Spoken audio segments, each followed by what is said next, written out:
Hello, I myself Rajendra Kumar. I have done BTech from BITS Ranchi University. I have been a long experience of teaching like NEET, JEE Mains, Advanced, etc. आज हम आपके सामने लेके आए हैं revision कराने के लिए नीट का जो नीट लेवल के क्वेश्चन में कराऊंगा electric charge and field chapter से कुछ क्वेश्चन रिवाइज करूंगा और साथ में रिलेटेड कंसेप्ट भी अच्छी तरह से बता दूंगा, आपको रिवाइज करा दूंगा। पिछला वीडियो आप सभी लोगों ने पहले बार की तरह इस बार भी बहुत पसंद किया। मुझे इससे काफ़ी एनर्जी मिलती है। अगर आपको मेरा वीडियो पसंद आए तो लाइक और सब्सक्राइब बटन जरूर प्रेस करें। हाँ, अगर आप मेरा पुराना वीडियो देखना चाहते हैं तो यूट्यूब पर जाएं और वहाँ सर्च करें राजेंद्र सर फिजिक्स, तो आपको मेरे सारे वीडियो मिल जाएंगे। उसमें नीट लेवल के भी हैं और बहुत अच्छे क्वेश्चन सिलेक्ट किया हुआ है। अगर आपने देखा होगा तो आपको पता ही होगा, नहीं देखा हो तो देख लेना एक बार। आइए सबसे पहले हम रिवीजन जो क्वेश्चन सॉल्व करने से पहले कुछ बेसिक पॉइंट बता दें जो नीट में फ्रिक्वेंटली उस पर बेस्ड क्वेश्चन पूछे जाते हैं।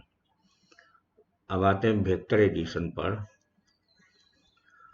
तो आप लोगों को पता होगा कि 11th में वेक्टर एडिशन कैसे करते थे। अगर दो वेक्टर है ए और बी, अगर दो वेक्टर है, ये मान लेते हैं ए है और ये वेक्टर बी है, तो आप क्या करते थे, पैरेललोग्राम बनाते थे। इसे पैरेललोग्राम बनाकर और फिर रिजल्टेंट निकालते थे इस तरह से।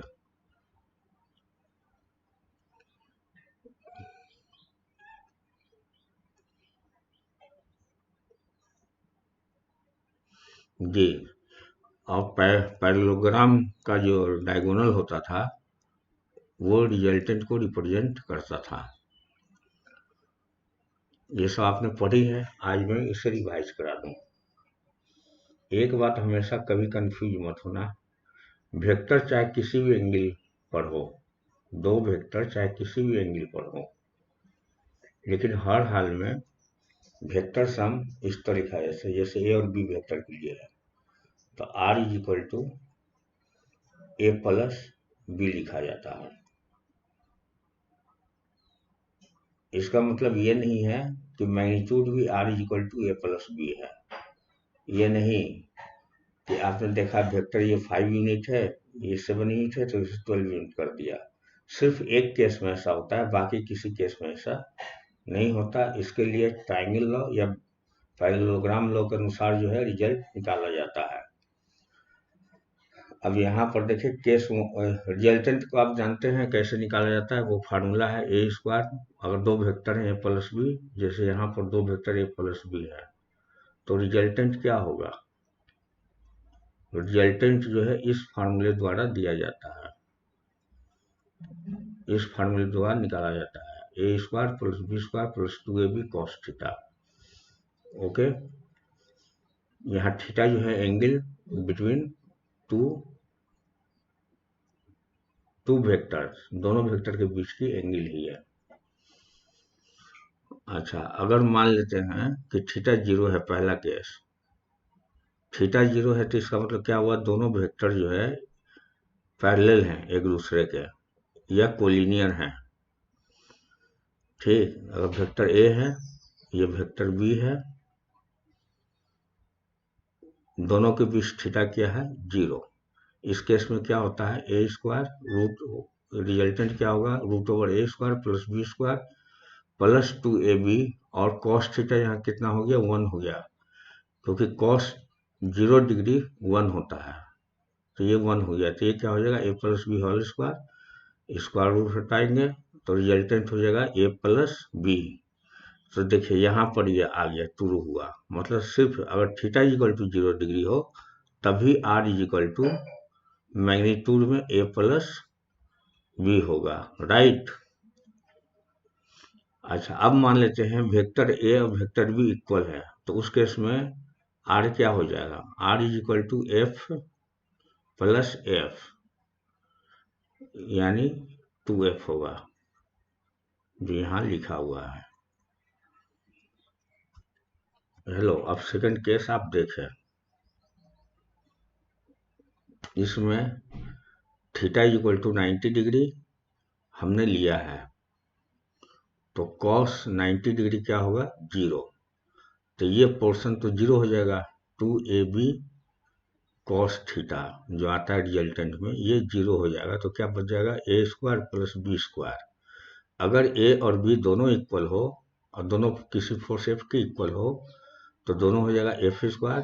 ये हो जाएगा A square means F square, B square means F square. तो हो जाएगा ये √2f रिजल्टेंट।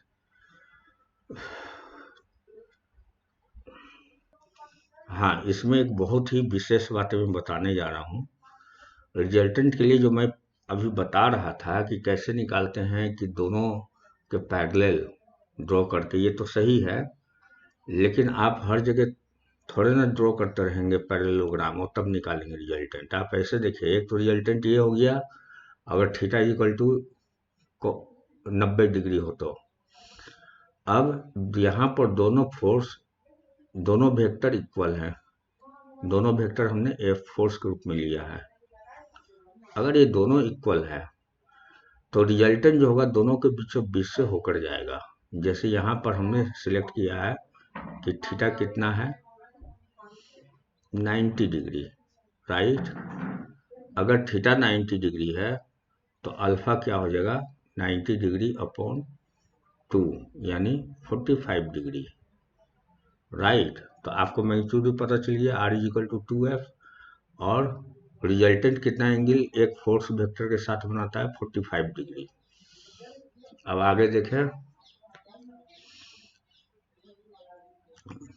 अगर theta is equal to 60 degree हो तो उस केस में कॉस थीटा 1/2 होगा। तो ये 1/2 हो जाएगा कॉस थीटा, तो ये ए बी बच जाएंगे। अब अगर A equal to B equal to F मान लिया, फोर्स एफ, तो ये हो जाएगा A square means F square, B square F square, और 2ab भी हो जाएगा F into F square, right. तो आर इज इक्वल टू क्या हो जाएगा, √3f। ये रिजल्टेंट हुआ। फिर यहाँ देखिए दो वेक्टर इक्वल है, यहाँ पर दोनों वेक्टर जो है इक्वल है। तो इस केस में भी क्या होगा कि रिजल्टेंट जो है दोनों के बीचों बीच से जाएगा। तो यहाँ थीटा इज इक्वल टू कितना है, 60 degree, okay. So alpha is equal to कितना हो जाएगा, 60/2 is equal to 30 degree, right. तो रिजल्टेंट किसी एक वेक्टर के साथ क्या बनाएगा, 30 डिग्री। अब आपको क्लियर हो गया। अब चलिए इसी पर बेस्ड एक क्वेश्चन कराते हैं। क्वेश्चन को ध्यान से पढ़ें, 10 सेकेंड आप। Determine force on P in the following system of charges. Q, following system of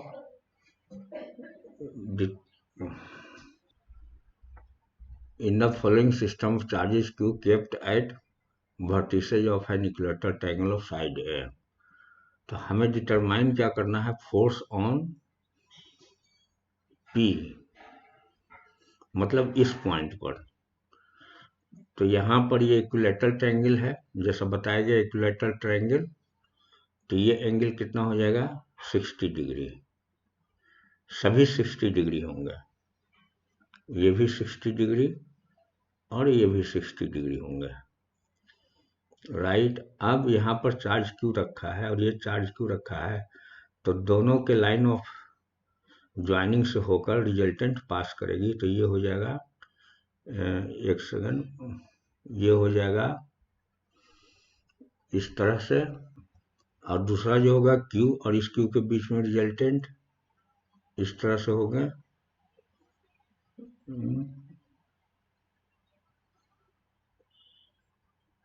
इस तरह से। तो रिजल्टेंट जो है ये एंगल बाइसेक्टर जो होगा इन दोनों, इस एंगल का एंगल बाइसेक्टर ही यहाँ पर रिजल्टेंट होगा कि दोनों F इक्वल हैं, ये F और ये F इक्वल हैं। क्यों, क्योंकि चार्ज भी इक्वल हैं और डिस्टेंस भी इक्वल हैं। तो इसका जो बाइसेक्टर लाइन होगा वही रिजल्टेंट को रिप्रेजेंट करेगा।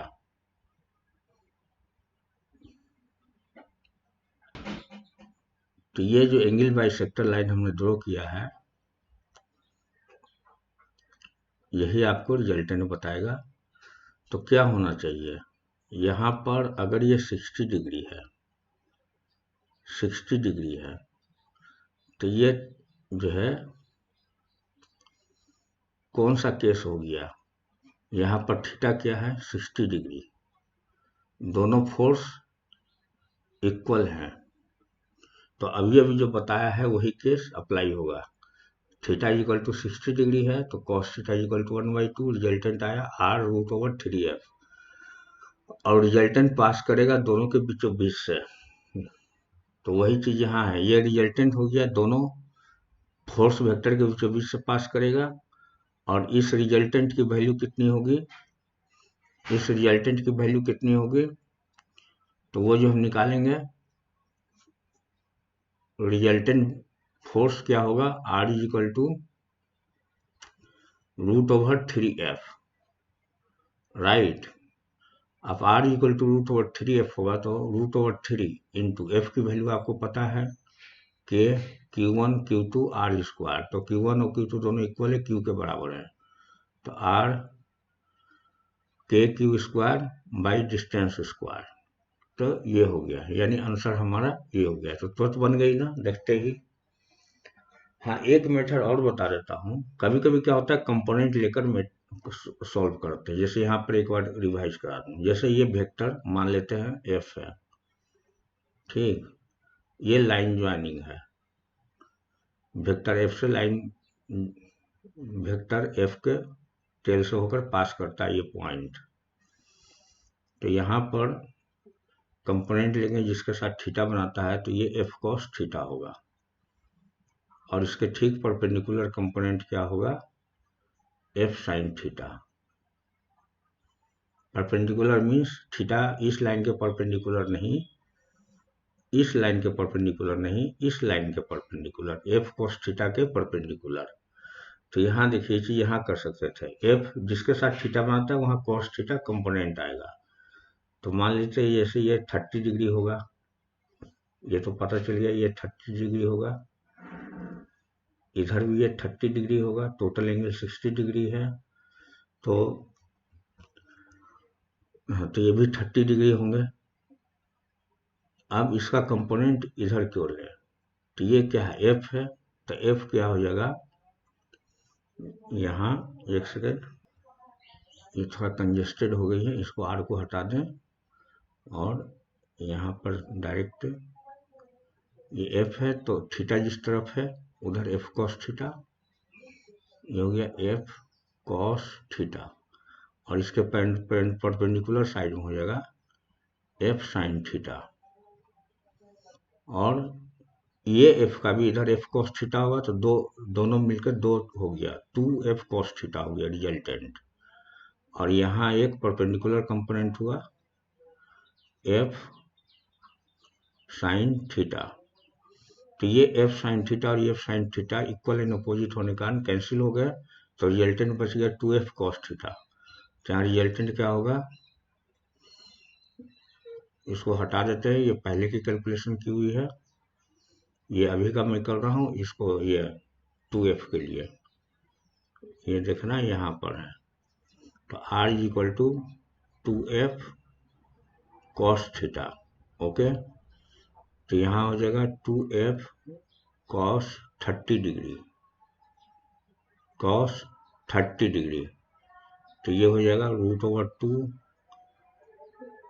Cos 30 degree means √3/2। तो यहाँ से 2 कैंसिल हो गया, तो क्या बच गया, √3f, और f की वैल्यू वही, यही चीज आ गई यहाँ पर √3f। तो रिजल्टेंट हर हाल में क्या हो जाएगा, ऑप्शन बी। तो ये थोड़ी सी लंबी मेथड हो गई है, यहाँ पर सुटेबल मेथड यही है कि अगर आपको रिजल्ट पता है तो r=√3f, ओके। अब आगे बढ़ते हैं। हाँ, एक बार फिर याद दिला देते हैं, एक ये जो फिगर हमने बनाई कि एफ फोर्स वेक्टर एफ है, जिस लाइन के साथ थीटा एंगल बना रहा है वो कंपोनेंट एफ कॉस थीटा, और उसके ठीक परपेंडिकुलर कंपोनेंट साइन थीटा, ये बहुत जगह काम आएंगे। आइए हम अगला क्वेश्चन अब देखते हैं। इक्विलिब्रियम। अब यहाँ इक्विलिब्रियम दो तरह का कंसिडर करेंगे, एक इक्विलिब्रियम ऑफ पार्टिकल। इसका मतलब हुआ किसी एक पार्टिकल पर अगर बहुत सारे फोर्स एक्ट कर रहे हो तो उसका सम जीरो होना चाहिए, वेक्टर सम जीरो होना चाहिए। जैसे मान लेते हैं कि ये एक पार्टिकल P है, इस पर फोर्स लग रहा है, मान लेते हैं F1, ओके। एक दूसरी फोर्स लग रही है F2, एक तीसरी फोर्स लग रही है F3। ठीक, अगर सभी फोर्स जीरो हो जाए, वेक्टर सम यानी summation F on particle P, अगर वेक्टर सम जीरो है तो हम कहेंगे कि ये जो है इक्विलिब्रियम में है। यहाँ पर क्या हो गया, वेक्टर समेशन P F का मतलब F1 plus F2 plus F3। ये मैं वेक्टर साइन है, ये जो यूज कर रहा हूँ ना, ये वेक्टर साइन है, पूरी एरो नहीं बना रहा हूँ। अगर ये लाइन ड्रॉ कर दूँ तो आप समझना वेक्टर है, वेक्टर क्वांटिटी है, ये जीरो होना चाहिए। तो अब यहाँ से हुआ कि F net on particle must be equal to zero, तो उसे हम कहेंगे कि पार्टिकल इक्विलिब्रियम में है। ये पॉइंट P जो है, यहाँ पर ये जो पार्टिकल है ये इक्विलिब्रियम में है, राइट। अब इस पर बेस्ट क्वेश्चन देखते हैं।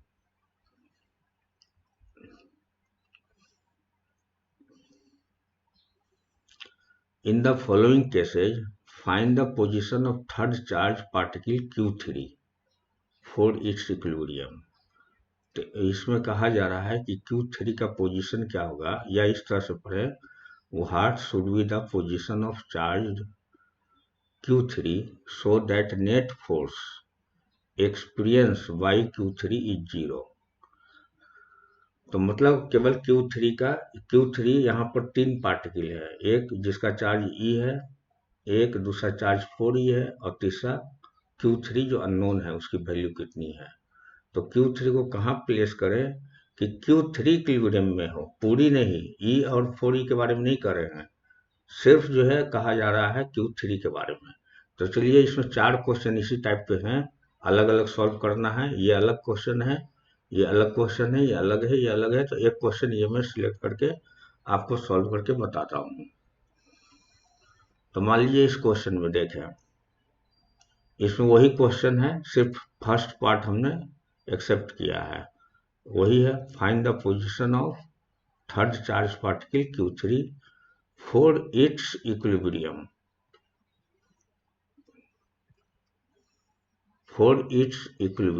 ओके। तो यहाँ पर पहले तो लाइन ज्वाइन ड्रॉ करेंगे, क्योंकि कहाँ पर फोर्स एक्ट करेगा, इसकी जो लाइन ज्वाइनिंग जो साइड लाइन है,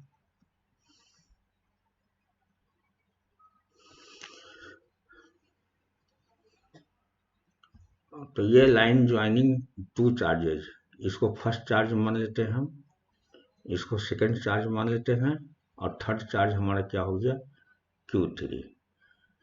तो Q3 को मान लेते हैं इन दोनों चार्जों के बीच में प्लेस कर सकते हैं, इधर लेफ्ट साइड भी प्लेस कर सकते हैं, इधर राइट साइड भी प्लेस कर लेते हैं।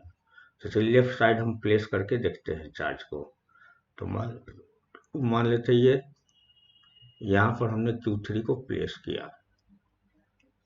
अब हमें ये नहीं पता कि Q3 पॉजिटिव है या नेगेटिव है, तो दोनों ऑप्शन मान के चलते हैं। पहला मान लेते हैं ये पॉजिटिव है, तो ये Q क्या करेगा, ये Q3 को रिपेल करेगा, तो ये फोर्स इधर हो जाएंगे, रिपेलिंग फोर्स, इसका नाम क्या देंगे, F।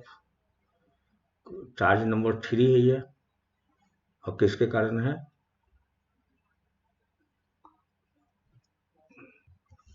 तो ये F31 मतलब force acting on charge Q3 due to first charge, और इसको हमने सेकंड चार्ज माना है, तो ये भी पॉजिटिव है, ये भी पॉजिटिव है, तो इसका भी रिजल्टेंट इसी साइड होगा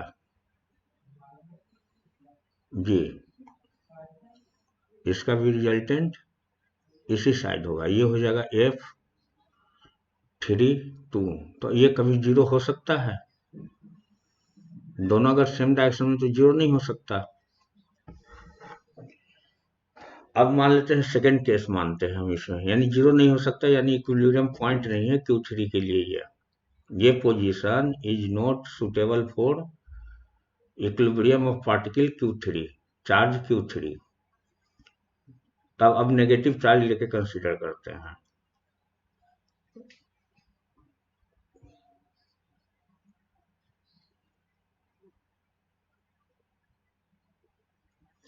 मान लेते ये माइनस चार्ज मान लेते, नेगेटिव चार्ज। तो इस केस में क्या होगा, 1 अब क्या करेगा, अट्रैक्ट करेगा Q3 को।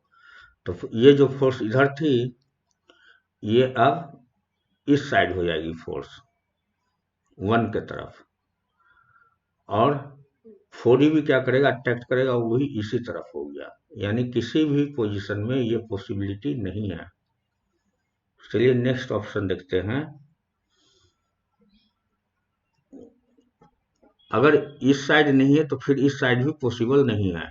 इस साइड हमने नहीं किया, लेकिन अगर लेफ्ट साइड पॉसिबल नहीं है तो 4E के राइट साइड में भी पॉसिबल नहीं है। अब दोनों के बीचों बीच में देखते हैं। दोनों के बीचों बीच में मान लेते हैं x डिस्टेंस पर चार्ज Q3 को प्लेस किया है। यहाँ चार्ज 3 प्लेस किया है,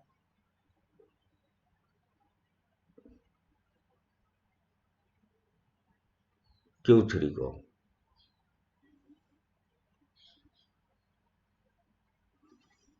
ये चार्ज Q3 को प्लेस किया है। तो अब यहाँ पर देखते हैं, मान लेते हैं कि दोनों के बीच इक्विलिब्रियम पोजीशन क्या मेंटेन करेगा। मान लेते हैं चार्ज Q3 पॉजिटिव है, तो ये प्लस चार्ज क्या करेगा, रिपेल करेगा इधर की ओर। ये फोर्स हो जाएगा F3। इस चार्ज को हमने 1 माना है, F3(1). और ये पॉजिटिव चार्ज क्या करेगा, ये भी इसको रिपेल करेगा ऑपोजिट डायरेक्शन में। तो ये हो गया इधर Q3 पर फोर्स जो लगेगा वो हो गया F32। हाँ, एक चीज ध्यान देना, मैंने फोर्स यहाँ दिखाया है। हमेशा चार्ज 3 का प्लेसमेंट करेंगे line joining between charge E and 4E। E and 4E दोनों चार्ज के बीच सेंटर से जो लाइन क्रॉस करता है, उसी लाइन पर Q3 को प्लेस करेंगे। ये यहाँ है प्लेस किया हुआ, उससे अलग नहीं कर सकते कि दो चार्ज यहाँ है और यहाँ कर दिया प्लेसमेंट, ये पॉसिबल नहीं है।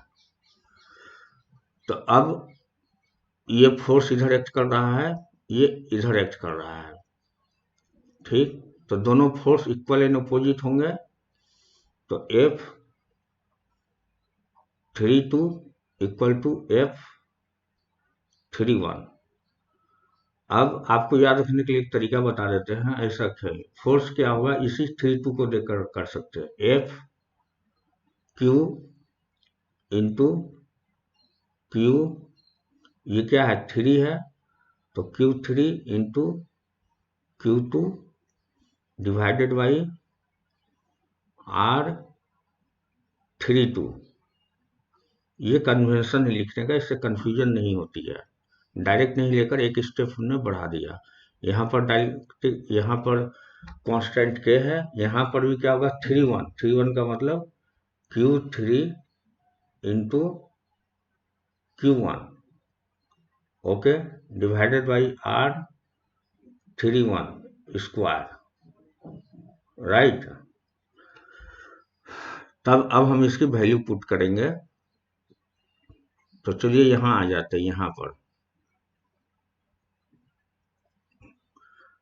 पर हो गया K Q3 तो Q3 ही है, तो K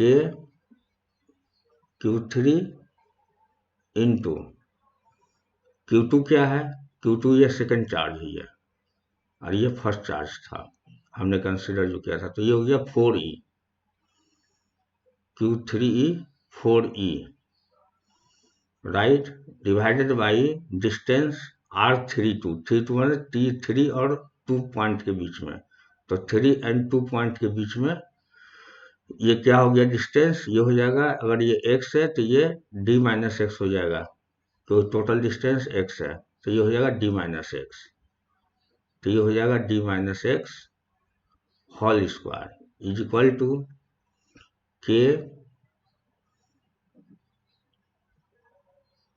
R3 के Q3, तो Q3 तो रह जाएंगे, और Q1 क्या है, E है, राइट। यहाँ से क्या हो जाएगा एक्स स्क्वायर, क्योंकि दोनों चार्जों के बीच में डिस्टेंस एक्स स्क्वायर है, तो यहाँ से के और के कैंसिल, Q3 और Q3 कैंसिल, E और E भी कैंसिल, तो क्या बच गया X Y, now implies X Y D minus X whole square, D minus X upon D minus X whole square, that is equal to D minus X whole square by X square. यहाँ की जब क्या बच गया 4, यहाँ सिर्फ 4 है, तो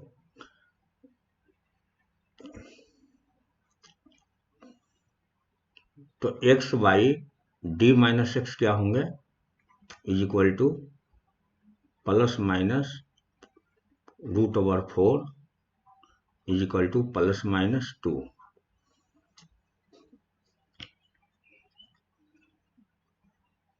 अब इसको आप ये भी लिख सकते हैं,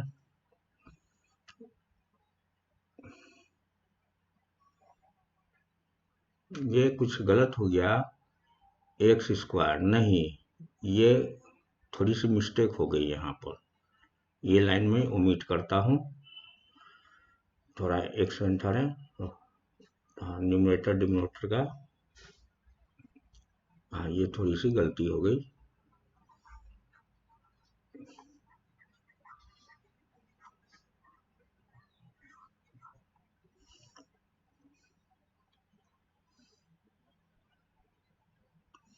ये हो जाएगा d minus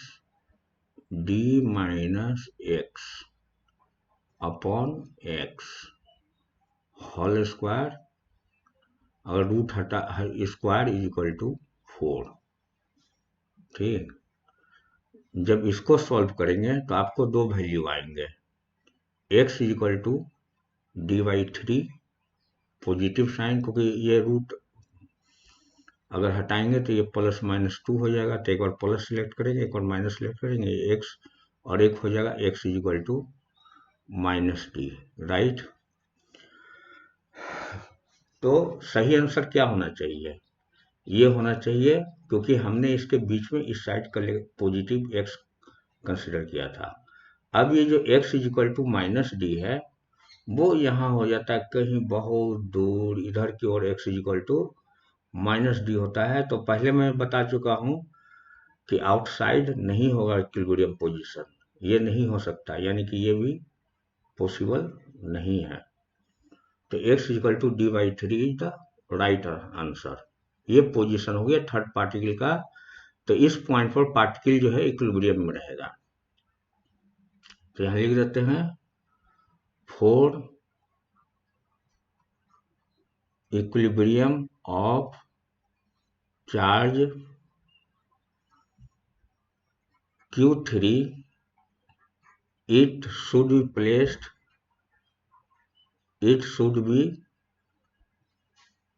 placed at x is equal to d/3 from small charge q, small charge q is equal to e, q1 is equal to e।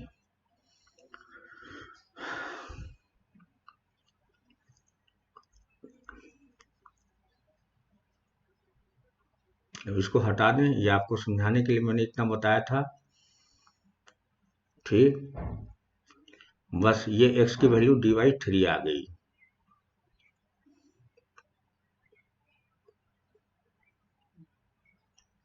X की वैल्यू क्या हुई, ये पोजीशन होनी चाहिए dy3। Okay,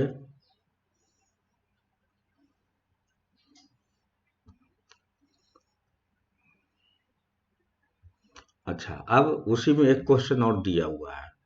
in the previous problem what should be the magnitude of charge Q3 for equilibrium of system. तो ये मैंने अभी तक नहीं बताया है। मैंने बताया था कि पहले इक्विलिब्रियम ऑफ पार्टिकल क्लियर कर देते। यहाँ पर देखिए इक्विलिब्रियम ऑफ पार्टिकल दो है, नहीं यहाँ पर इक्विलिब्रियम का दो केस हमने कंसीडर किया है। एक है इक्विलिब्रियम ऑफ पार्टिकल जो आप अच्छी तरह समझ गए, जैसे एग्जांपल दिया था। तो एफ नेट पार्टिकल पर क्या होना चाहिए, जीरो। और सिस्टम ऑफ पार्टिकल का मतलब क्या हुआ वो बता रहे हैं। सिस्टम ऑफ पार्टिकल मतलब ये हुआ कि मान लीजिए एक तीन चार्ज है Q1 Q2, मान लेते यहाँ Q3 है। इसको सिस्टम हमने मान लिया। सिस्टम मतलब more than one charges, more than combination of one charges, ये यहाँ सिस्टम बना। ठीक, और सिस्टम को लिख रहे हैं कि ये इक्विलिब्रियम में होना चाहिए। सिस्टम इक्विलिब्रियम, ना कि पार्टिकल इक्विलिब्रियम में होना चाहिए। तो इस पर लगने वाले हर पार्टिकल का फोर्स जीरो होना चाहिए। तो यहाँ क्या लिखा है, F net system is equal to zero means F net on every particle, ध्यान देना, on every particle of system is equal to zero. यानी इस पार्ट पर भी टोटल फोर्स F1 जीरो होगा वेक्टर सम के साथ। इस पर अगर F3 फोर्स एक्ट कर रही है टोटल फोर्स,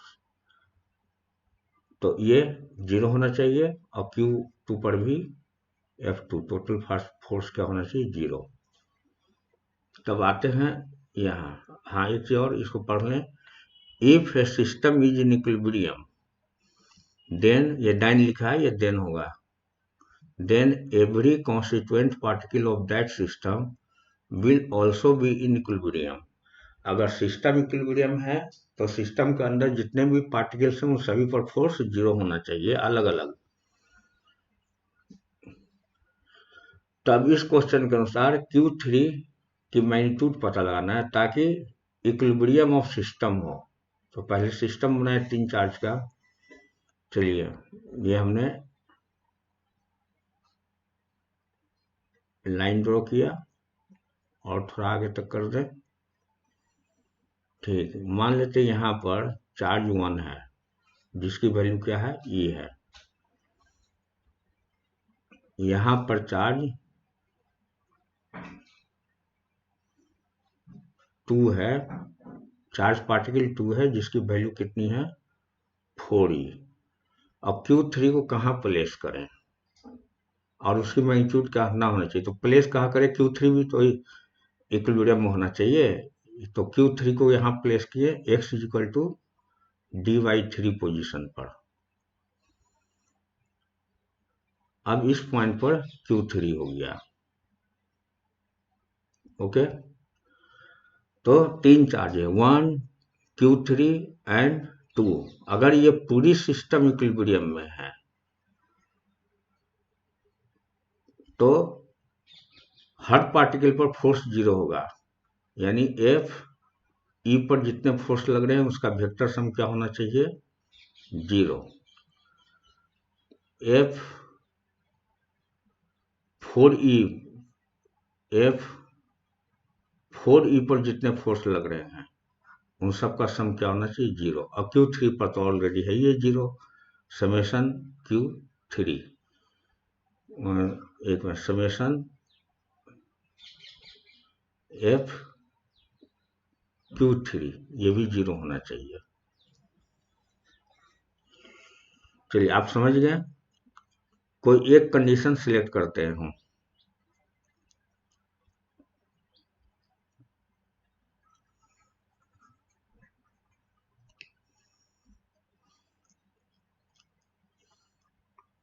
तो मान लेते हैं इस चार्ज पर टोटल फोर्स देखते हैं कि जीरो जीरो करके देखते हैं। अब Q3 को क्या माने, पॉजिटिव या नेगेटिव, तो ये अपने तरफ से हम पॉजिटिव मान लेते हैं। ठीक, अगर हमने पॉजिटिव मान लिया तो इस केस में क्या होगा, Q3 पर तो देखना नहीं है, ये तो इक्विलिब्रियम में है, 1 पर देखना है कि 1 पर यानी ये चार्ज E पर क्या क्या फोर्स लग रहे हैं। फ्री बॉडी डायग्राम ड्रॉ कर देता हूँ। ये चार्ज E है, इसी के पास कर देता हूँ, 1 मिनट। ये जो चार्ज E है, चलिए यहाँ रीड्रॉ करता हूँ। ये चार्ज E है, अगर Q3 को पॉजिटिव मानते हैं तो वो 1 को क्या करेगा, रिपेल करेगा, राइट।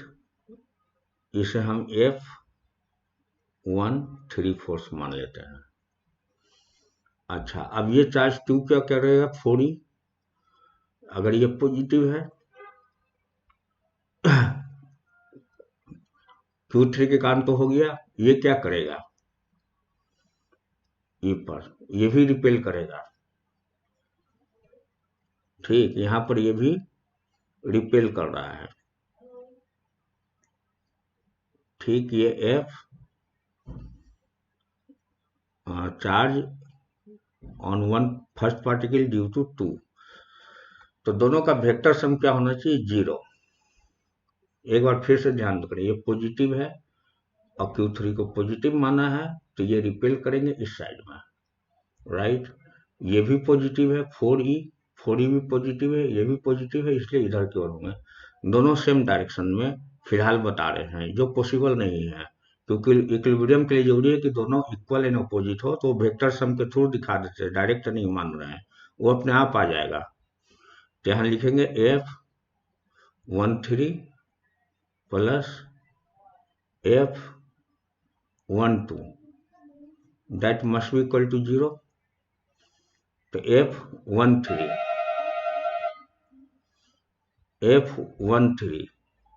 इज इक्वल टू हो जाएगा माइनस F12। मतलब कहने का मतलब ये है कि दोनों चार्ज पर नहीं, दोनों फोर्स जो है इक्वल हैं, लेकिन डायरेक्शन में अपोजिट है। दोनों फोर्स मैग्नीट्यूड में इक्वल हैं, लेकिन अपोजिट हैं। तो मान लेते हैं इसका अब हम मैग्नीट्यूड कंसीडर करते हैं। ये तो समझ में आ गया कि ये चार्ज नेगेटिव होगा, कैसे यहाँ कैलकुलेशन से और बता रहे हैं। पहले मैग्नीट्यूड लें, तो यहाँ मैग्नीट्यूड क्या हो जाएगा, F13, तो ये हो जाएगा K1 क्या हो गया, E, KE इंटू 3, तो 3 क्या हो गया, Q3, जिसकी मैग्नीट्यूड हमें निकालनी है, डिवाइडेड बाई दोनों के बीच डिस्टेंस कितना है, x इक्वल टू D/3, तो हो गया D/3², राइट। और ये हो गया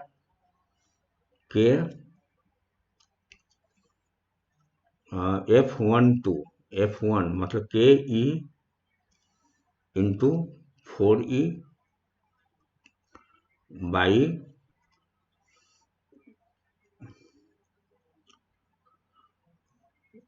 डिस्टेंस, ये कितना हो जाएगा, 1 और 2 के बीच में D है डिस्टेंस, याद रखना, हमने डिस्टेंस D पिछला एग्जाम्पल का ही है, ये D है। तो ये क्या हो जाएगा, बाई D², और ये माइनस साइन रख दे बताने के लिए कि इक्वल एंड अपोजिट है।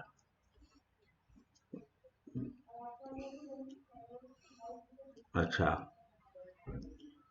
अब यहाँ पर देखें, यहाँ से K और K तो कैंसिल हो गया, यहाँ से E और E कैंसिल हो गया, ठीक।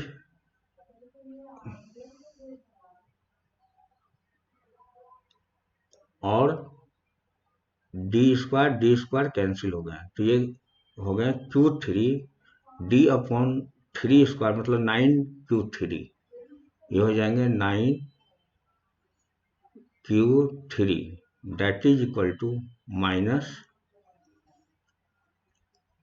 4E डिवाइडेड बाई, तो कुछ भी नहीं है, यहाँ तो कुछ भी नहीं है, सिर्फ 4E के बराबर हुआ, तो यहाँ से Q3 क्या हो जाएगा, माइनस 4Y 4E/9, तब ये हो गया राइट आंसर। तो क्वेश्चन में क्या पूछा है मैग्नीट्यूड ऑफ चार्ज Q3, तो मैग्नीट्यूड कितना हो गया, नेगेटिव, यानी पता चला कि ये चार्ज पॉजिटिव नहीं है जो हमने एज्यूम किया था, ये वास्तव में नेगेटिव चार्ज है, राइट।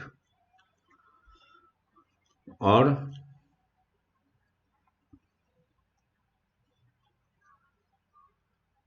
4/9 के इक्वल हुआ, यही आंसर हो गया। अब आगे बढ़ें, बटन से पहले मैं बता दूं, बाकी इसमें जो 4 क्वेश्चन में से एक हमने करा दिया, ठीक। अब आपको ये क्वेश्चन होमवर्क है। ये क्वेश्चन क्या है, होमवर्क है, आपको घर से करके लाना है। अगर नहीं, गलत या सही है, सही बनाया है आपने तो मैं अगले वीडियो में पोस्ट करूंगा इसका आंसर, तो आप टैली करके देख लेना सही है कि गलत है। हाँ, एक मेन चीज बता देता हूँ, अगर ये दोनों पॉजिटिव है तो मैंने अभी प्रूफ किया कि Q इधर नहीं प्लेस कर सकते, Q3 इन दोनों के बीच में प्लेस करना पड़ेगा, नंबर 1। नंबर 2, अगर दोनों नेगेटिव हो तब भी यही केस होगा। कैसे, अगर मान लेते यहाँ पर आप Q3 मान लें और मान लेते ये प्लस है, तो माइनस ई अट्रैक्ट करेगा इस डायरेक्शन में और -4 भी अट्रैक्ट करेगा इसी डायरेक्शन में, इसलिए ये पोजीशन और इधर का पोजीशन नहीं है, यानी कि इसे बीच में ही रखना पड़ेगा।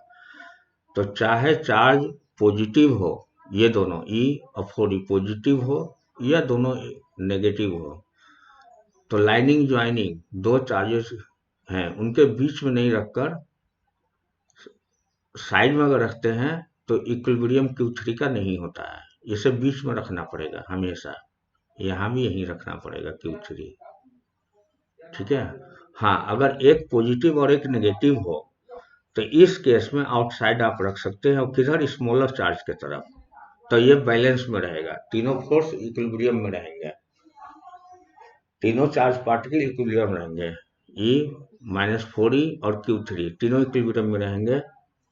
तो इसको आउटसाइड रखना पड़ेगा, आउटसाइड अगर आप रखेंगे और इसको पॉजिटिव मान लें समझने के लिए, तो ये प्लस प्लस रिपेल करेंगे तो ये फोर्स की डायरेक्शन ये हो गया, और ये -4 ही अट्रैक्ट करेंगे, तो इक्वल इन अपोजिट फोर्स होने के लिए डिस्टेंस निकाल लेंगे कि किस डिस्टेंस पर प्लेस करें। और लोअर क्यों सिलेक्ट किया, क्योंकि अभी अभी जो एग्जाम्पल हमने सॉल्व की है तो आपने देखा है Q3 की इक्विलिब्रियम पोजीशन D/3 आई है, तो D/3 क्या है, स्मॉल ई से ही है ना, तो मैंने लिखा भी है कि from small charge Q1, right.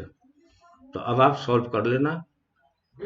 और एक क्वेश्चन, ये 3 क्वेश्चन मैं अपने तरफ से दे रहा हूँ, सेम है, equilibrium of charge particle Q3, सिर्फ Q3 का इक्विलिब्रियम कहाँ होना चाहिए, तो ये प्लेस खोजना है आपको, इसमें जगह x की वैल्यू खोजनी है, कितनी होगी, तो यहाँ मैं लिख देता हूँ, ये मान लेते हैं चार्ज 1 है, ये चार्ज 2 है, तो चार्ज 1 कितना दिया हुआ है, 9 माइक्रो कूलम्ब, Q2 कितना दिया है, 25 माइक्रो कूलम्ब, और डिस्टेंस d कितना है दोनों के बीच में, 40 सेंटीमीटर, ठीक है, 40 सेंटीमीटर। तो यहाँ पर थर्ड चार्ज पार्टिकल जो है इक्विलिब्रियम में हो तो पोजीशन क्या होगी इसकी, या इसी पर दूसरा क्वेश्चन मैंने आगे दिया है कि अगर आपने पोजीशन पता लगा ली तो अब बताएं कि मैग्नीट्यूड ऑफ चार्ज Q3 क्या होगा अगर पूरी सिस्टम इक्विलिब्रियम में हो। तो आप क्वेश्चन बनाकर घर से अपना जिस तरह से बना सकते हैं आप बनाना, और हमारे आंसर से टैली करना नेक्स्ट टाइम। अब आते हैं क्वेश्चन नंबर 1 पर। इस क्वेश्चन को ध्यान से पढ़ें, 10 सेकेंड, 15 सेकेंड, 20 सेकेंड, और आप समझे क्या कह रहा है जी। आप पढ़िए और समझिए।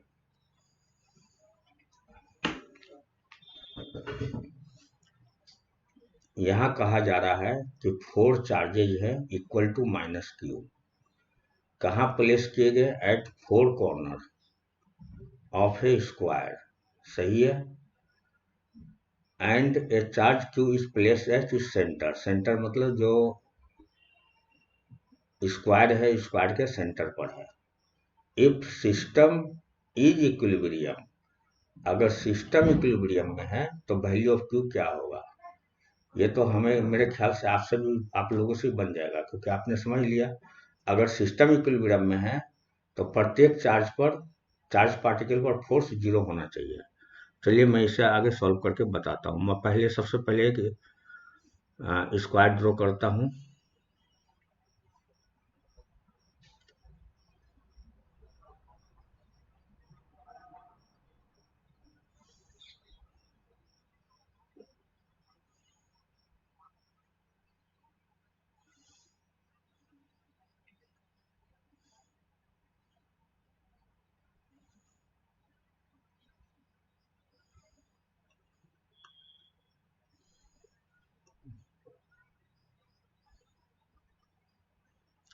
ये स्क्वायर हो गया। इसके कॉर्नर पर -q चार्ज है।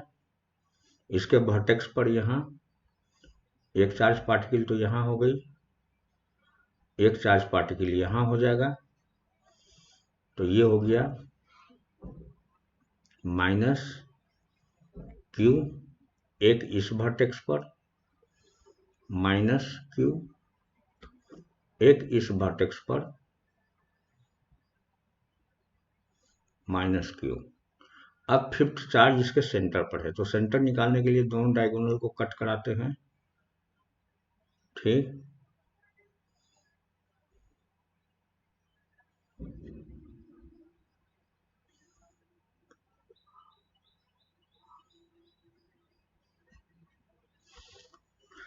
तो ये पॉइंट मान लेते हैं हम ए, सेंटर को ओ मान लेते हैं, और ये बी मान लेते हैं पॉइंट, ये पॉइंट को बी मान लेते हैं। अब देखें सबसे पहले कि इस -q पर कितना चार्ज लग रहा है। तो ये -q को रिपेल करेगा। तो डिस्टेंस पहले मान लेते हैं, ये a है, स्क्वायर है तो सबकी साइड इक्वल होगी, a, ये भी a, ये भी a। तो ये क्या हो जाएगा, इसको रिपेल करेगा इस डायरेक्शन में, राइट। तो ये फोर्स को क्या माने हम,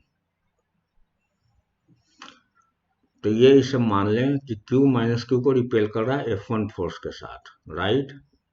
ये वेक्टर साइन दे दीजिए, डायरेक्शन के साथ कंसीडर करना। और ये -q इस -q को रिपेल करेगा अपवर्ड डायरेक्शन में, अवे फ्रॉम पॉइंट। तो ये हो गया, ये भी F1 मान लें। पूछे क्यों, क्योंकि F1 और F2 की मैग्नीट्यूड इक्वल है। ये देखिए F1 की मैग्नीट्यूड और F2 की मैग्नीट्यूड दोनों इक्वल हैं। ये क्या हो जाएंगे, q into Q square divided by distance a square. तो दोनों जो है F के इक्वल है, राइट। तो इसको 2 नहीं मानकर F1 F2 तो इक्वल हैं, F मान लिया। अच्छा, तो ये F2 हो जाएगा। एक सेकेंड, हाँ, तो यहाँ पर एक बार फिर स्ट्रेस देता हूँ। -q के कारण मान लेते फोर्स F1 है, इस -q के कारण F2 मान लिया, लेकिन इसकी डायरेक्शन अलग है, इसलिए हमने वेक्टर सम लिखा है। ये दोनों वेक्टर के अनुसार इक्वल नहीं है, केवल मैग्नीट्यूड इक्वल है। तो मैग्नीट्यूड कितना हो गया, F1 F2 equal to KQ square by A square equal to F, right. अब थर्ड चार्ज कहाँ प्लेस्ड है, ये सेंटर पर, सेंटर ऑफ स्क्वायर के, तो यहाँ ये थर्ड चार्ज प्लेस है, ओके। तो यहाँ पर मान लेते हैं कि पहले ए बी डिस्टेंस निकालते हैं इसके लिए। तो ए बी डिस्टेंस क्या हो जाएगा, A square plus A square, और ये हाइपोटेन्यूज हो गया √2a स्क्वायर, यानी √2a हो गया, ये √2a हो गया। अब ओबी डिस्टेंस निकालते हैं। तो ओबी क्या हो जाएगा, ओबी हो जाएगा यहाँ पर हाफ ऑफ √2a, यानी a बाई √2, ये हो गया डिस्टेंस। अब देखिए F1 और F2 दोनों के बीच 90 डिग्री है, ठीक। दोनों के बीच एंगल 90 डिग्री है, दोनों ही फोर्स की मैग्नीट्यूड इक्वल है। ठीक, तो इन दोनों का रिजल्टेंट कहाँ पास करेगा? बिल्कुल बीचों बीच से, क्योंकि वेक्टर में मैंने अच्छी तरह से बता दिया आपको वेक्टर में कि अगर दो फोर्स इक्वल हो तो रिजल्टेंट हमेशा बीचों बीच से पास करेगा। तो ये 90 डिग्री है, ठीक, ये भी 90 डिग्री है, तो ये एंगल कितना हो जाएगा? 45 डिग्री, राइट। अब F1 F2 का रिजल्टेंट किधर जाएगा? तो दोनों के बीचों बीच में जाएगा, तो बीचों बीच में तो एक फोर्स पहले से है। ये Q3 क्या करेगा? इसे हम पॉजिटिव माने कि नेगेटिव माने? तो इन दोनों का रिजल्टेंट तो इधर जाएगा, पक्का पता है। इसे मैं लिख देता हूँ शॉर्ट में, वेक्टर फॉर्म में ही लिख देता हूँ। ये हो गया F1 प्लस F2, ठीक। ये इस डायरेक्शन में जाएंगे, इसको B और C मान लें, मतलब F1 प्लस F2, इन दोनों का वेक्टर सम जो रिजल्टेंट आएगी ये किधर होगी? Along BC, along BC।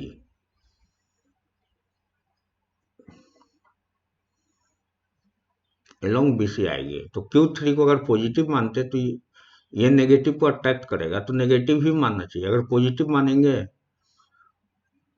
अगर नेगेटिव मानेंगे, एक मिनट, ये नेगेटिव है तो फोर्स की डायरेक्शन हमें इस साइड लेना है, तो Q3 क्या होना चाहिए? पॉजिटिव होना चाहिए, ताकि ये अट्रैक्ट करे। तो इधर हो जाएगा FQ फोर्स, ये FQ फोर्स क्या करेगा? इन दोनों के रिजल्टेंट को बैलेंस करेगा, और साथ में ये इसका हमने अभी तक कंसिडर नहीं किया, ये माइनस क्यू, ये माइनस क्यू क्या करेगा? इधर पुश करेगा चार्ज को। ये भी नेगेटिव है, ये भी नेगेटिव है, तो ये F3 मान लेते हैं। अब फिर यहाँ पर एक चीज और मॉडिफाई कर देते हैं। अब तीन फोर्स हो गया, तो F1 plus F2 plus F3, तीनों फोर्स का मैग्नीट्यूड किसके इक्वल होना चाहिए? FQ के बराबर होना चाहिए। तो ये जो F3 है ये डायगोनली है, एलोंग BC है, तो F3 भी जो है क्या? F3 और F2 और F1 ये तीनों का डायरेक्शन एक ही होगा, एक ही डायरेक्शन में तीनों एक्ट करेंगे, तो तीनों का सम कैंसिल होना चाहिए किसके? FQ से। क्यों? यहाँ इक्विलिब्रियम ऑफ सिस्टम कहा है, तो इक्विलिब्रियम सिस्टम का मतलब हुआ जितने भी माइनस क्यू चार्ज है सब पर नेट फोर्स क्या होनी चाहिए? 0 होना चाहिए। तो Q3 तो ऑलरेडी इक्विलिब्रियम में है, देख ले। अगर Q3 को हमने पॉजिटिव माना है तो ये माइनस को अट्रैक्ट करेगा अपनी तरफ, ये फोर्स की डायरेक्शन होगी, और ये माइनस अपने तरफ नहीं, ये हो जाएगा अपने तरफ अट्रैक्ट करेगा, तो ये हो गया डायरेक्शन, और ये क्या करेगा? अपनी तरफ से अट्रैक्ट करेगा, ये हो गया डायरेक्शन। तो दोनों इक्वल है ना, अपोजिट होंगे, क्योंकि डिस्टेंस भी इक्वल है और चार्ज की वैल्यू भी इक्वल है। ये क्लियर हुआ क्वेश्चन आपको? तब यहाँ से सबकी वैल्यू पुट करते हैं, तो मैं इसको एक और लिख दूं,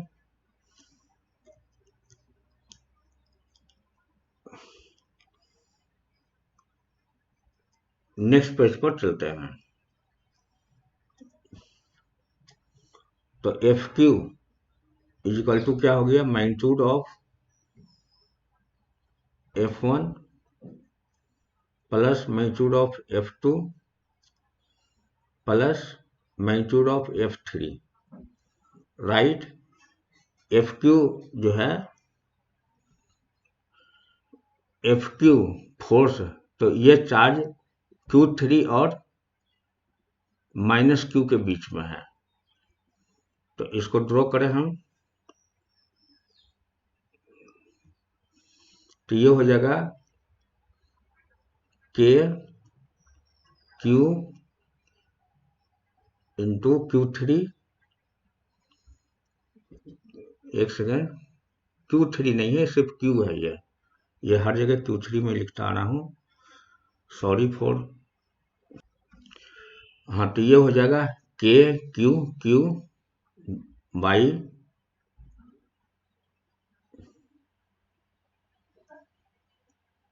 डिस्टेंस। डिस्टेंस क्या है, Q और Q के बीच में, ये है A/√2, ये है, तो ये इसके इक्वल हो गया।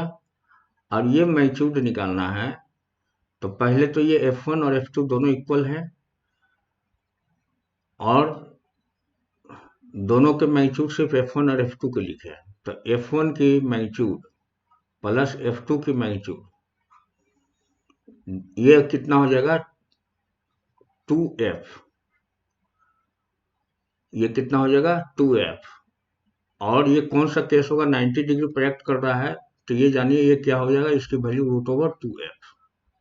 मतलब यहाँ कहने का मतलब है कि जैसे ये स्क्वायर है, ठीक, तो अगर आप ये फोर्स निकालेंगे, ये फोर्स निकालेंगे, तो वो कंडीशन याद कीजिए जो मैंने बताया था, ये भी एफ है, ये भी एफ है, और ये 90 डिग्री है, तो बीचों बीच से पास करेगा, और रिजल्टेंट क्या हो जाएगा √2F। याद आया आपको वेक्टर में, तो इसलिए ये क्या हो जाएगा,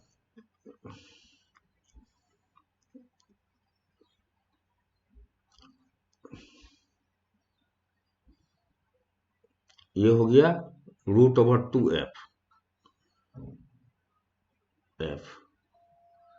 प्लस F3 इसी के डायरेक्शन में है, तो F3 क्या हो जाएगा, KQ² बाई डिस्टेंस A²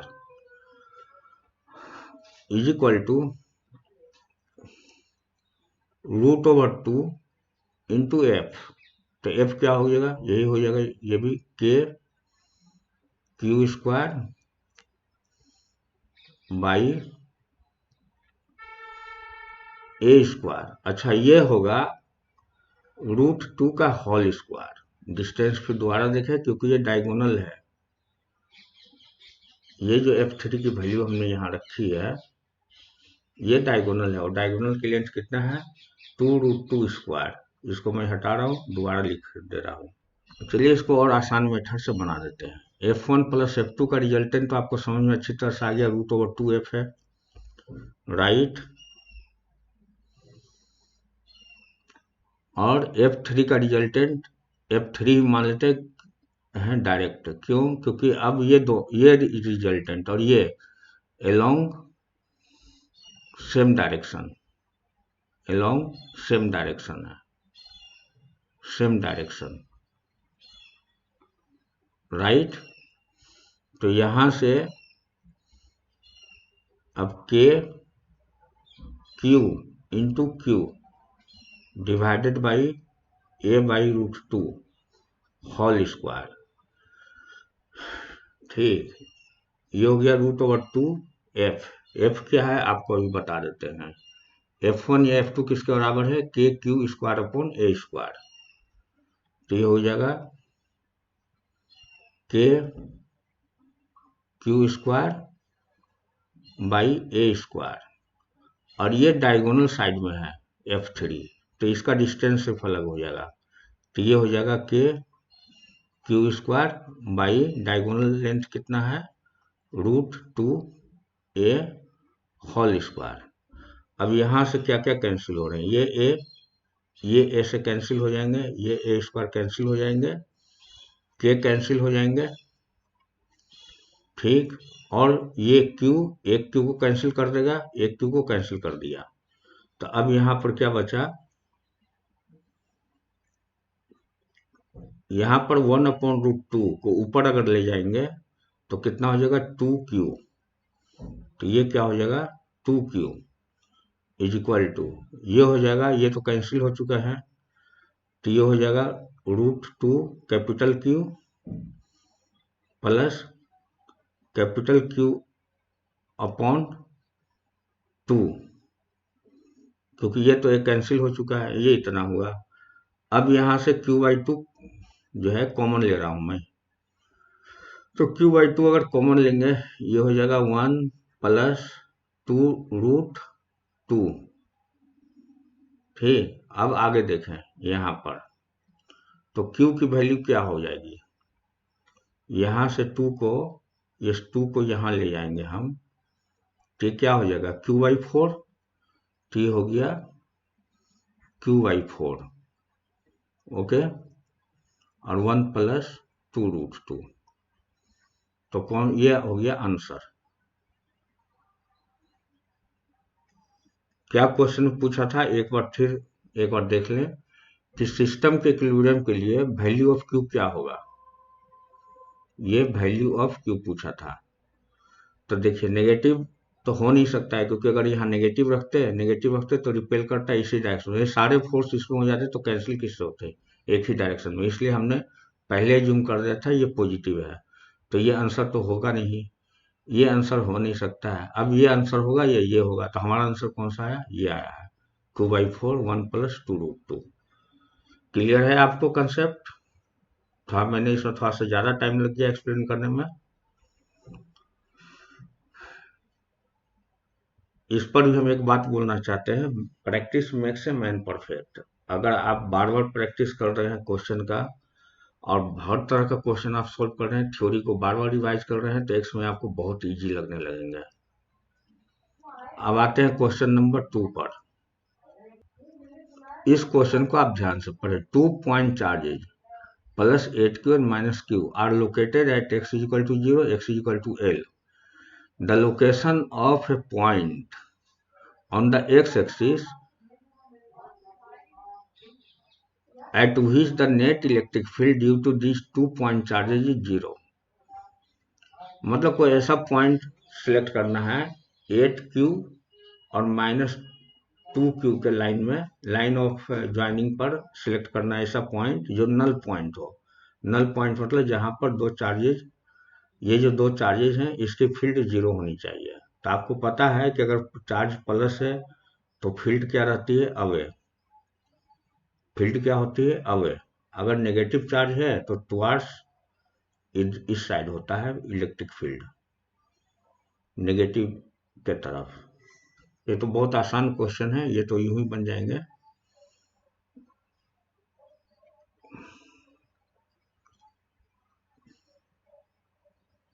अच्छा, इस लाइन की तो कोई जरूरत नहीं है।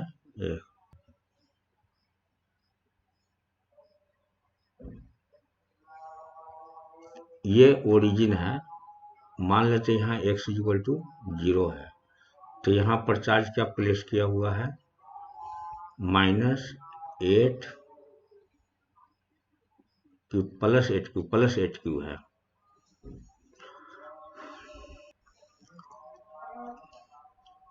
x = L पर प्लेस्ड है -2Q चार्ज, -2Q। तो नल पॉइंट कहाँ होगा, तो ये डिसिमिलर चार्ज है। देखिए कितना बेनिफिट आपको मिल रहा है, जो मैंने अभी 2-3 क्वेश्चन कराए हैं। अगर दोनों डिसिमिलर चार्ज हैं तो टोटल फोर्स या टोटल इलेक्ट्रिक फील्ड कहाँ 0 होगा, outside the lining joining 2 charges, मतलब दो चार्जेस के आउटसाइड में होगा पहली चीज। और किस तरफ होगी, लोअर। तो मैं एक पॉइंट यहाँ भी सिलेक्ट कर सकता था, मुझे पता है यहाँ पर चाहे पॉजिटिव हो चाहे नेगेटिव हो वो 0 नहीं हो सकता, ये पहले बताया हुआ है। अगर इस साइड करते हैं तो 0 हो सकता है, और इस साइड करते हैं तब भी 0 हो सकता है। लेकिन अगर इस साइड हम निकालेंगे तो हमारा कुछ रिजल्ट ऐसा रहेगा जो बताएगा कि -2Q के पास है नल पॉइंट, क्योंकि ये स्मॉलर चार्ज है। तो क्यों हेडक लें कि यहाँ पर मान लें, नहीं, आपको पता चल गया कि थर्ड चार्ज वहां प्लेस करें जो स्मॉलर चार्ज हो उसकी तरफ, और दोनों डिसिमिलर चार्ज हो तो अवे फ्रॉम -Q चार्ज, दोनों के बीच में नहीं आएंगे। तो मान लेते हैं यहाँ पर है एक तीसरी पॉइंट x मान लेते हैं, इस पॉइंट पर मानते हैं कि टोटल फील्ड 0 है। तो +8Q क्या करेगा, इसकी जो इलेक्ट्रिक फील्ड होगी इसी डायरेक्शन में होगा, इस डायरेक्शन में, तो इसको हम E1 मान लेते हैं, राइट। और -2Q के कारण किधर होगा, ऑपोजिट साइड, तो इधर मान लेते हैं F2 हुआ। अब ये जो E2 और E1 है, दोनों की मैग्नीट्यूड क्या होना चाहिए, इक्वल। E1 की मैग्नीट्यूड यहाँ पर और E2 की मैग्नीट्यूड इक्वल होना चाहिए। अच्छा, ये डिस्टेंस कितना हुआ, x है, यहाँ से यहाँ x है। खैर ठीक है, चलिए अब आगे देखते हैं। इलेक्ट्रिक फील्ड क्या होता है, K Q by R square, simple. तो यहाँ हो जाएगा E1। तो E1 इधर देखें, E1 क्या हो जाएगा, के, अब किसके कारण है, 8Q के कारण, तो के होगा के इंटू 8Q बाई डिस्टेंस कितना है दोनों के बीच में, x है। तो ये हो गया एक्स स्क्वायर, ये x है। ठीक, थोड़ा अच्छा से साफ साफ लिख देता हूँ। अच्छा, अब E2 क्या होगा, सो E2 हो जाएगा के किसके कारण है, -2Q के कारण। तो माइनस साइन तो नहीं देंगे क्योंकि उसके कारण सिर्फ डायरेक्शन कंसीडर करना है। तो यहाँ लिखेंगे 2Q बाई डिस्टेंस। तो डिस्टेंस क्या हुआ, इसके और इसके बीच में अलग से निकाल देता हूँ। ये डिस्टेंस कितना हुआ, ये पूरा x है, यहाँ से यहाँ तक x है, और ये l है, तो x माइनस l होगा डिस्टेंस, राइट। -2Q और ये नल पॉइंट जो है दोनों के बीच, तो ये हो जाएगा x minus l whole square. तब दोनों को इक्वेट कर दें तो ये क्या हो जाएगा, ये जो इक्वेशन हमने लिखा है, तो क्या हो जाएगा, K 8Q upon X square that is equal to K into 2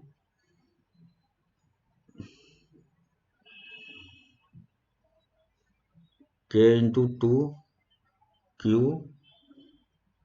divided by X minus L square, X minus L square. तो यहां से के कैंसिल हो गए, क्यू कैंसिल हो गए, और ये 8/4 यानी कि यहां मिलेंगे x minus L by X square. ये क्या हुआ,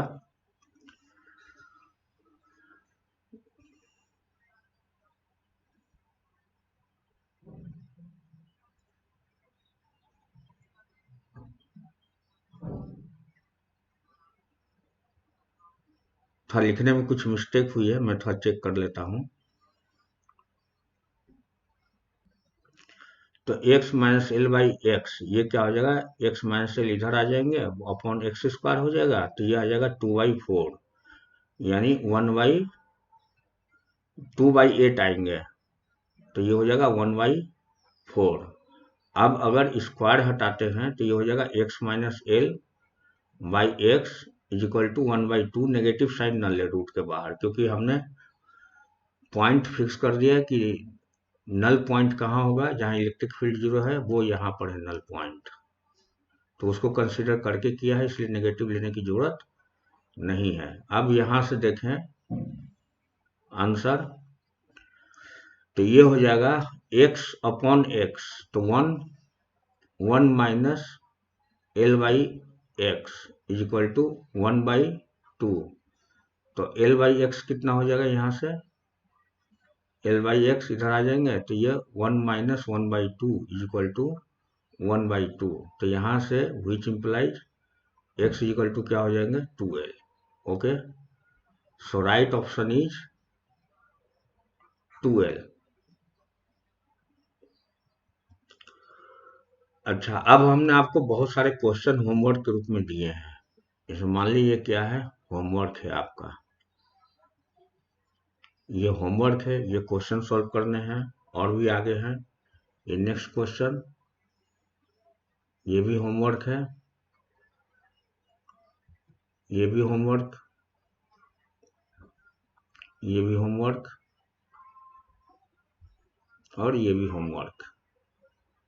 तो एक चीज बताना चाहेंगे हम कि जितने क्वेश्चन दिए हैं आपको, एक क्वेश्चन ये भी है, ये भी होमवर्क, तो ये 6 क्वेश्चन दिए गए हैं आपको, मैं कर देता हूँ। ये 2 हो गया। कितना क्वेश्चन होमवर्क के रूप में दे रहे हैं, ये 3rd क्वेश्चन मान लिया आप, 3rd 2 तक करा दिया, ये 3rd है, ये 4th है, ये 5 है, ये 6 है, ये 7 है, ये 8 है। बस तो 2 क्वेश्चन इसमें मैंने सॉल्व कराए हैं, 6 क्वेश्चन आपको प्रैक्टिस के लिए दिए हैं। अब बहुत जल्द हाजिर होंगे उसके सॉल्यूशन के साथ और कंसेप्ट के साथ। तब तक बाय। हाँ, एक बात, हर कोई कम से कम एप्रिसिएशन चाहता है, चाहे स्टूडेंट हो चाहे टीचर हो। अगर आपको वीडियो पसंद आया है तो आप कृपया लाइक बटन जरूर दबाएं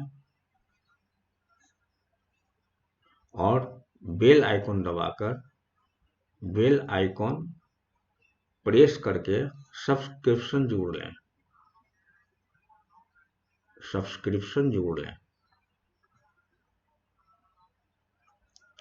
थोड़ी सी हमारे साथ भी है कि ऑनलाइन बहुत पहले से नहीं पढ़ा रहा हूँ, क्लासरूम में पढ़ाता था। ऑनलाइन पढ़ाने में थोड़ी सी पेंसिल की दिक्कत होती है, पेन का लिखने के थोड़ा टाइम हल्की सी ज़्यादा हो जाती है। मैं कोशिश करूँगा कि नेक्स्ट में ये भी प्रॉब्लम दूर हो जाए। Okay bye.